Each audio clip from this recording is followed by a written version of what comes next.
Paris, December 2, 1804, Notre Dame Cathedral. The Pope has traveled from Rome for this moment. The crown of Charlemagne has been prepared. Every king in European history has knelt before the church to receive his authority from God's representative on earth. Napoleon does not kneel. He takes the crown from the Pope's hands. He turns to face the congregation, and he places it on his own head. The message is clear. I owe my power to no one, not the church, not tradition, not birthright. I crowned myself. I made myself. The aristocrats watching are horrified. The revolutionaries who put him here are confused.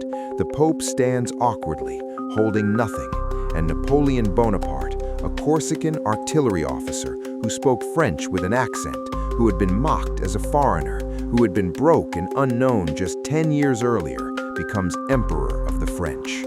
This is not a story about luck. This is not a story about talent. This is a story about a man who understood something about power that most people never grasp. You do not wait for permission. You do not ask for validation. You take the crown and you place it on your own head, and then you dare the world to remove it. Napoleon was born in 1769 in Corsica, an island that had been French for exactly 1 year. His family was minor Italian nobility, respected locally but meaningless in Paris. He spoke French with a thick Corsican accent that marked him immediately as an outsider. He was sent to military school in mainland France at age 9, where he was mocked for his accent, his poverty, and his foreign name, Napoleone di Buonaparte. He was small, awkward, and angry.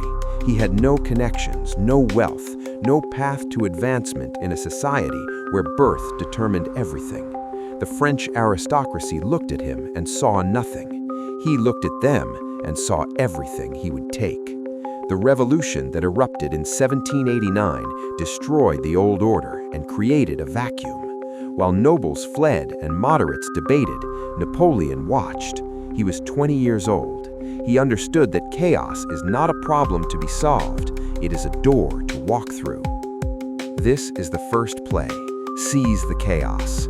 Most people see instability as threat. Napoleon saw it as opportunity. The terror, the wars, the collapsing governments, every crisis created openings that would never exist in stable times. While others waited for order to return, he moved. In 1795, a royalist mob threatened the revolutionary government. Napoleon was given command of the defense. He positioned artillery in the streets and fired directly into the crowd. The whiff of grapeshot killed hundreds and ended the uprising in minutes. Overnight, he went from unknown officer to the man who saved the republic. He was 26. Your move. Examine the chaos in your environment, the market disruption, the organizational breakdown, the industry upheaval. Everyone else is waiting for stability. That wait is your window. The person who acts decisively while others seek safety captures positions that will be defended for decades. Chaos rewards the fast. Napoleon's military genius was real, but it was not magic, it was method.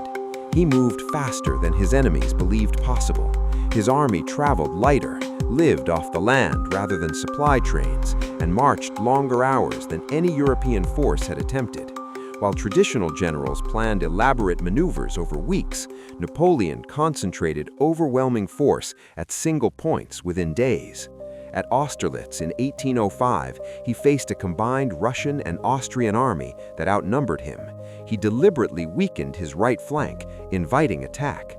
When the Allies committed their forces to exploit this apparent weakness, he crushed their center with reserves they did not know he had, and cut their army in half. The battle lasted 9 hours. The Allied coalition was destroyed. It was his masterpiece. But here is what most people miss about Napoleon's military success.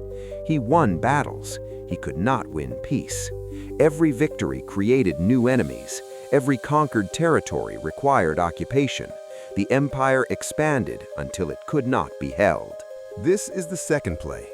Code outlasts conquest. Napoleon understood this better than his critics admit.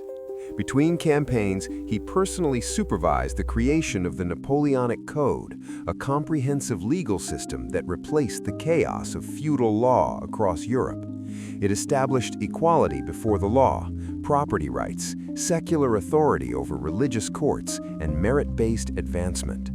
This code spread across every territory Napoleon touched. Long after his military victories were reversed, the legal and administrative systems he installed remained. France still uses the Napoleonic Code, so do Belgium, the Netherlands, Italy, and much of Latin America. His conquests lasted 15 years. His code has lasted 2 centuries. Your move. Ask what you are building that survives the current fight. Winning is temporary. Systems are permanent. The energy you spend on battles may matter less than the energy you spend on structures. What code are you writing while you conquer? Napoleon was a genius of self-promotion in an era before mass media. He understood that perception creates reality. Every battle report he sent back to Paris was carefully crafted propaganda. His victories were exaggerated.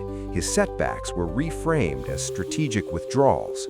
He commissioned paintings that showed him as a classical hero, calm and commanding while chaos raged around him. The famous image of Napoleon crossing the Alps shows him on a rearing white horse, cape flowing, pointing toward destiny. The reality was a mule and a terrified guide, but the painting became the truth because Napoleon made it the truth. He controlled the narrative so completely that even his enemies started to believe his mythology. The British spent 2 decades fighting a legend they had helped to create by talking about him constantly. Every denunciation amplified his fame. This is the third play, Manufacture Your Legend. Napoleon did not wait for history to judge him. He wrote his own history in real time. Every image, every bulletin, every speech was designed to build a specific perception. He was not just a general, he was the embodiment of the revolution, the modernizer, the man of destiny. This was calculated construction, not organic fame. Your move. What story are you telling about yourself? If you are not actively shaping your narrative, others are shaping it for you. Control what you can control. Commission your own paintings, write your own bulletins. The legend you manufacture becomes the reality people respond to. Perception, consistently maintained, eventually becomes indistinguishable from truth. Speed was Napoleon's ultimate weapon. Not just physical speed on the march, though that was devastating. Psychological speed. He made decisions faster than his opponents could process them. While committee-led governments debated, Napoleon acted. While coalition armies coordinated through slow diplomatic channels, Napoleon had already moved. His enemies were always fighting the last war, because by the time they understood what he was doing something else. At Ulm in 1805, he moved so fast that an entire Austrian army surrendered without a major battle. They were surrounded before they knew he had arrived. This speed was not reckless, it was calculated exploitation of his enemy's slowness. He knew exactly how long it took Austrian generals to make decisions. He knew the rhythms of coalition diplomacy, and he moved inside their decision cycles, acting before they could react. This is the fourth play. Speed is a weapon. Napoleon compressed time. His enemies experienced his campaigns as a blur of impossible movements. They could not plan because the situation changed before plans could be executed. Speed is not about rushing. It is about moving faster than your opponent's ability to adapt. If you can act while they are still analyzing, you control the tempo. Every engagement happens on your terms. Your move. Examine the decision speed of your competitors, your opponents, your market. How long does it take them to respond to change? That interval is your advantage. Move inside it. Act while they deliberate. The slow become targets for the fast. Napoleon's destruction came from the same source as his rise. He could not stop. After Austerlitz, he could have consolidated.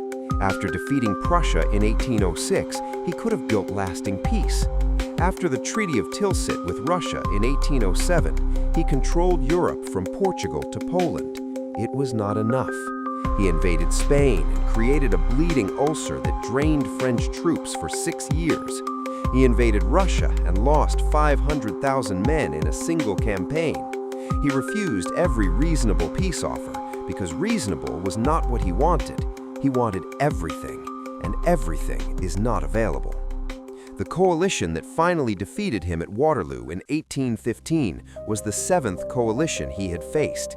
He had beaten the first 6, but each victory created more enemies, more resentment, more determination to destroy him. He won until winning was no longer possible. Then he lost everything. This is the 5th play. Know when to stop. Napoleon could do everything except stop. His ambition, which had carried him from Corsican obscurity to European domination, could not be satisfied because it was not designed for satisfaction, it was designed for more. This is the trap of unlimited ambition. It achieves the impossible, then it destroys what it achieved by demanding the next impossible. Your move. Define what enough looks like, not as a ceiling on your ambition, but as a recognition that consolidation is also a skill. The person who knows when to stop building and start holding will keep what they have built. Napoleon never learned this. He died in exile on a tiny island, dictating his memoirs, still convinced he could have won if he had just had one more campaign. He probably could have, and he would have needed one more after that, forever, until it killed him, which it did. What do we take from a man who conquered Europe and died alone on a rock in the Atlantic? Seize the chaos. Instability is opportunity for those who move while others freeze. Code outlasts conquest. Build systems that survive your victories. Manufacture your legend. Control your narrative or become victim to others' narratives. Speed is a weapon. Move inside your enemy's decision cycle. Know when to stop. Unlimited ambition achieves everything and then destroys it. Napoleon's shadow still falls across our world. The legal systems, the national boundaries, the very concept of meritocracy that structures modern society all carry his fingerprints. He took the crown and placed it on his own head. He dared the world to remove it. The world eventually did, but it took 7 coalitions, 23 years, and millions of dead. And even then, they could not erase what he had built, only what he had conquered. The code remains, the legend remains, the warning remains. You can crown yourself, you can conquer everything in sight, but if you cannot stop, the crown becomes the weight that drowns you. If you want to master yourself, hit subscribe. New playbook every day. I'll see you tomorrow.